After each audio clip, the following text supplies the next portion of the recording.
Hello வீஃபர்ஸ், நாங்களோட Lakshmi. நீங்கள் பதிரிக்கிறது 0%. ஒருவேளை இப்படி இருக்குமோ அப்படி இருக்குமோன்னு என்ன யோசிச்சாலும் கதிரை சிறையில் வச்சுருக்காங்க. அதுக்கடுத்து ஃபர்தராக அவரை வேற ஒரு சிறைக்கும் கொண்டு போகிற மாதிரியான விஷயங்கள்லாம் சொல்லிட்டு இருக்காங்க.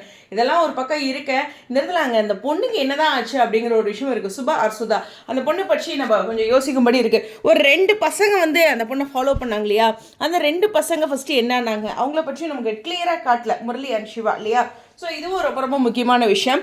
இதுக்கு மேலே குமார் இதில் ஏதாச்சும் தலையீடு இருக்குமோ? குமார் இப்போ நம்ம கதிர் இறக்கி விட்டதுக்கப்புறம் குமார் அந்த பொண்ணை கடத்தி வச்சுருப்பாங்களோ குடும்பத்தை பழி வாங்கிறதுக்கு.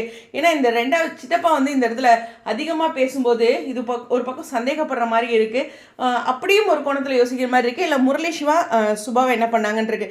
அது மட்டும் இல்லை, கவிதா, கலை, மகா இந்த பொண்ணுங்க கிட்ட விசாரிச்சா ஏதோ ஒரு சின்ன க்ளூ கொடுத்துருக்காரு இல்லையா கதிர்? அது இப்படியே இருக்கலாம். இந்த பொண்ணுங்களை விசாரிச்சா அப்படி ஒரு ட்ரிப் பிளான் பண்ணி அது கேன்சலான விஷயங்கள் அப்படின்ட்டு ஃபஸ்ட்டு ஒரு ஸ்டெப் வரும். அதுக்கப்புறம் ஃபர்தராக அன்றைக்கி என்ன நடந்துச்சு அப்படிங்கிறதுக்கு ஏதாச்சும் சிசிடிவி ஃபுட்டேஜ் இல்லை சுபா பற்றி ஏதோ ஒரு தகவல் அப்படிங்கிற ஒரு மூவில் தான் கொண்டு வருவாங்க.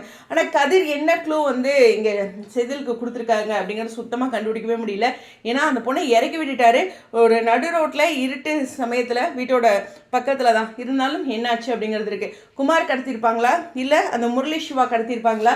ஏன்னா அவனுங்க 2 பேரும் ஏமாற்றிட்டாங்க அப்படிங்கிற ஒரு கோவத்தில் சுபா மேலே இருந்திருப்பாங்க, ரைட்டா? ஸோ அந்த மாதிரியான ஒரு விஷயமும் இருக்குது.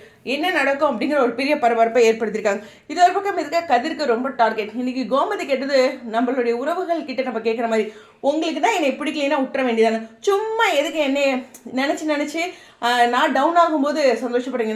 உண்மையாக ஒருத்தர் மேலே ஒரு முறையை நம்ம பாசம் வச்சுருந்தோன்னு வச்சுங்களேன், இன்றைக்கி கோமதி கேட்குற ஒரு விஷயம் தான். அவங்க மேலே மறுபடியும் அவங்க பண்ணுற விஷயத்துலேருந்து நகர்ந்து என்னமோ பண்ணட்டும் அப்படின்னு தான் வரணுமே ஒழிய, ஃபஸ்ட்டு நம்ம வச்சுருந்த பாசம் உண்மையாருன்னா அவங்க கஷ்டப்படுறதெல்லாம் பார்த்து சந்தோஷப்பட மாட்டோம். அவங்களால நமக்கு அவமானமே ஏற்பட்டுருக்கட்டும். எனிவேஸ், இது இருந்தாலும் நீங்கள் கோமதி சொன்னது அப்படிங்கிறதே 100ல் ஒரு வார்த்தை. இது உறவுகள் எல்லாத்துக்கிட்டையும் நம்மளே கேட்குற ஒரு நியாயமான ஒரு கேள்வியாக எனக்கு பட்டுச்சு. சரி, நீங்கள் என்ன நினைக்கிறீங்க? முரளி சிவா வேலையாக இருக்குமா இல்லை குமார் வேலையாக இருக்குமா?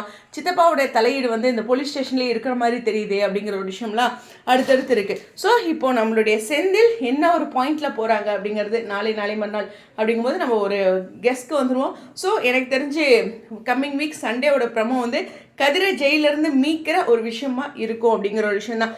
தங்கமயில் அம்மா இந்த டைமில் இந்த உறவுகள் அவங்க மேலே 1000 கொஸ்டின் இருந்தாலும் இந்த டைமில் ஒரு சப்போர்ட்டாக இருக்காங்களே. என்ன நடந்தாலும் சரி, ஒருத்தர் ஜெயிலுக்கு போனாலும் ஏதோ ரொம்ப ஹர்ட் பண்ணாமல் சொல்கிறாங்களே, அந்த மாதிரியான ஒரு விஷயம் இருக்குது. ஆனால் அந்த அக்கா இங்கே வீட்டில் தானே இருந்தாங்க, அவங்களோட காட்சிகளை காணாமே அப்படிங்கிற ஒரு விஷயம் இருக்குது. குயிலி பற்றி தான் சொல்கிறேன். எனிவேஸ், உங்களுடைய கருத்துக்கள் ஸ்டேடியம் 0%. இதில் ஒரே ஒரு விஷயம் என்னன்னா, எப்போ பார்த்தாலும் ராஜி வேறு எப்பயாச்சும் இந்த உண்மையை சொல்லிடுவேன்ட்டு அவங்க வேறு தயாராக இருக்காங்க. அதாவது நம்ம வாழ்க்கையில் சில விஷயங்கள் நடந்திருக்கு இல்லையா, அது வெளியில் சொல்ல முடியாத ஒரு தகவலாக கூட இருக்கலாம் இல்லையா? நம்ம நேர்மையாக இருக்கோம் அப்படின்ட்டு எல்லா இடங்களையும் சொல்ல முடியாதுங்க. அதை கொஞ்சம் பொத்தி தான் வச்சாகணும். நம்மளுடைய இமேஜ் ஸ்பாயில் ஆகிறது தேவையில்லாமல் இதுக்கு அப்படிங்கிற ஒரு விஷயம்தான்.